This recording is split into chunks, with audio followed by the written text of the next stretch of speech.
আজকে আমরা ছোট্ট একটা কোরআনের আয়াত এখানে আমরা তেলাওয়াত করার চেষ্টা করব এবং এই আয়াতের প্রেক্ষিতে আল্লাহ সুবহানাহু ওয়া তাআলা যে বান্দাকে কি পরিমাণ ভালোবাসে সেই কথাটা বলার চেষ্টা করব। আল্লাহ রাব্বুল আলামিন বলেন, ফাযকুরুনি আযকুরকুম ওয়াশকুরুলি ওয়ালা তাকফুরুন। বলি না সুবহানাল্লাহ। আল্লাহ রাব্বুল আলামিন বলেন, ফাযকুরুনি, তুমি বান্দা যদি আমাকে ডাকো, আযকুরকুম, আমি তোমার ডাকে সাড়া দিব। সুবহানাল্লাহ। আল্লাহ রাব্বুল আলামিন কেমন ডাকে সাড়া দিবেন?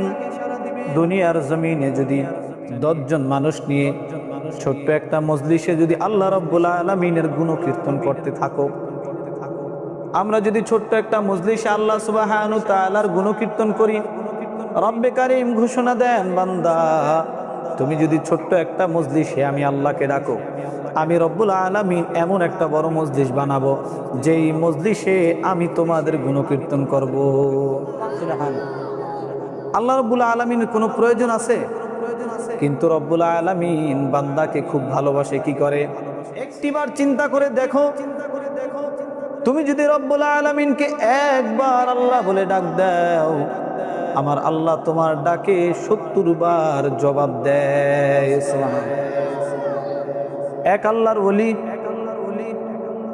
প্রত্যেক দিন রব্বুল আলামিনের যত ধরনের গুণকীর্তন আছে, তাহাজ্জুদ বলেন, ইশরাকের নামাজ বলেন, আওয়াবিন বলেন, 5 ওয়াক্ত বলেন, রব্বুল আলামিনের জন্য গভীর রাতে উঠে জিকির আজগার করে।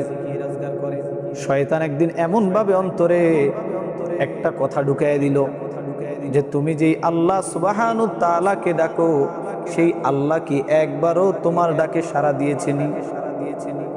এই কথা শুনে আল্লাহর ওলি হঠাৎ করে একটু থমকে গেল। আসলেই তো, আল্লাহ তো কোনোদিনও আমার ডাকে কি দিল না, সাড়া দিল না। আমি আর আল্লাহর ইবাদত করব না।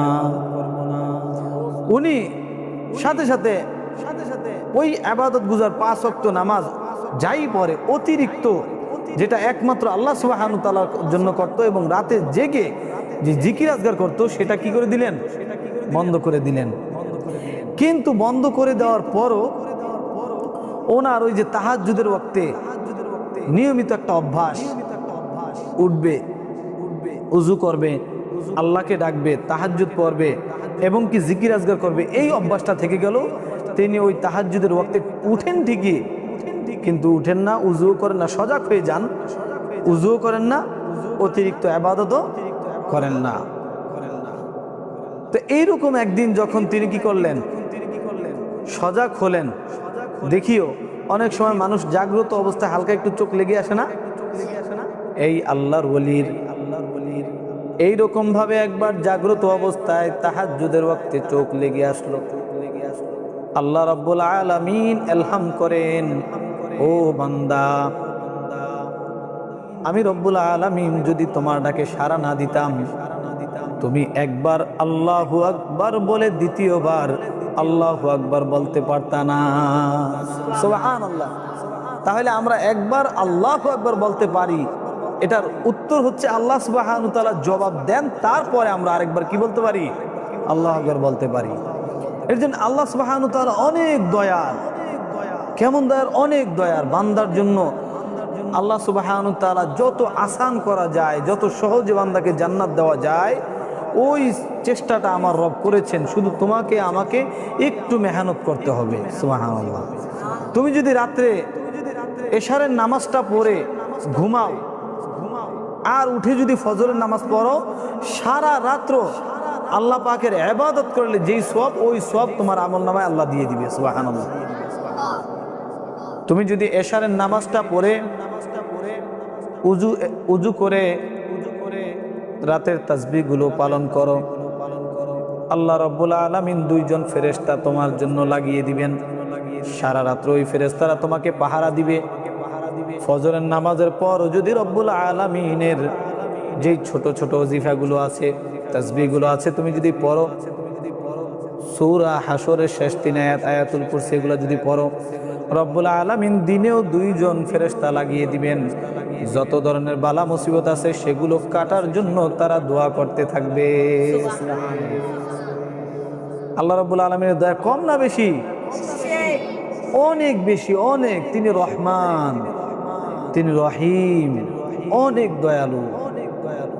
যেই দয়াময় আল্লাহ বান্দাকে কখনো চায় না বান্দা জাহান্নামে যাক। না হলে দেখো না, এত ওয়াক্ত নামাজ কাজা, ফজরের নামাজ নাই, জোহরের নামাজ নাই, আসরের নামাজ নাই, মাগরিবের নামাজ নাই, ইশারের নামাজ নাই, মাসকে মাস, দিনকে দিন, এমনকি অনেক নাফরমান নালায়েক আছে যারা জুমার নামাজও পড়ে না, আছে না?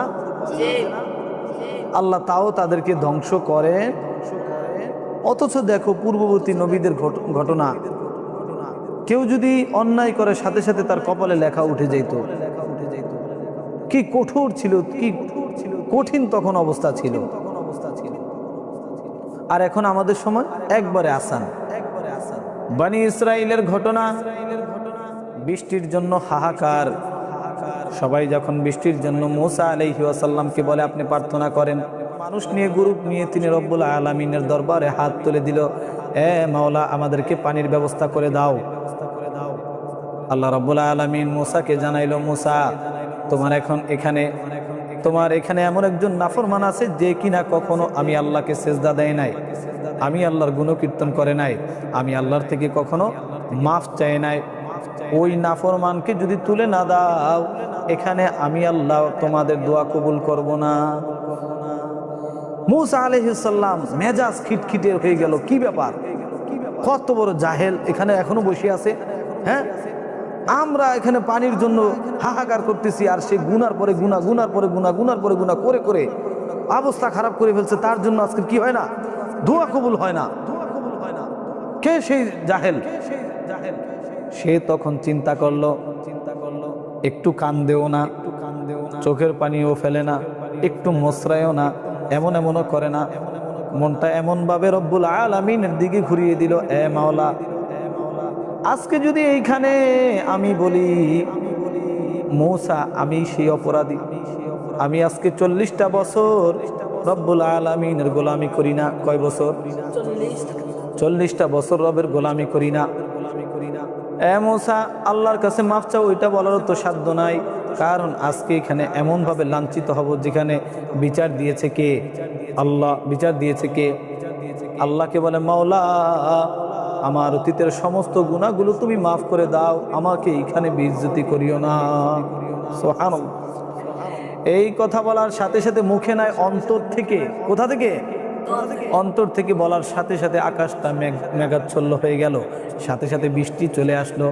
মুসা আলাইহিস সালাম বলল, এ মাওলা এইমাত্রই তো বললেন বৃষ্টি দিবেন না, কোন নাফরমান এখানে আছে 40 বছর আপনার গোলামি করে না, তাকে যদি তুলে না দেয় আপনি বৃষ্টি দিবেন না, এখন কেন বৃষ্টি দিলেন? আল্লাহ রাব্বুল আলামিন ডাক দিলেন, মুসা, ও মুসা, যার জন্য বললাম আমি এখানে বৃষ্টি দিব না, ওই বান্দা আমি রব্বুল আলামিনকে এমন করুণ সুরে ডাকলো, যেই ডাক শুনে আমি রব স্থির থাকতে পারলাম না। আমি রব সাথে সাথে তার দোয়া তো কবুল করলাম, তার কারণে আজকে বৃষ্টি দিলাম। সুবহানাল্লাহ। শুধু কবুল করে না, তার কারণেই কি করছে? বৃষ্টি দিছে। এর জন্য আমার রব, তিনি রহমান, তিনি রহিম, তিনি গফফার, তিনি রাজ্জাক, তিনি খালিক, তিনি মালিক।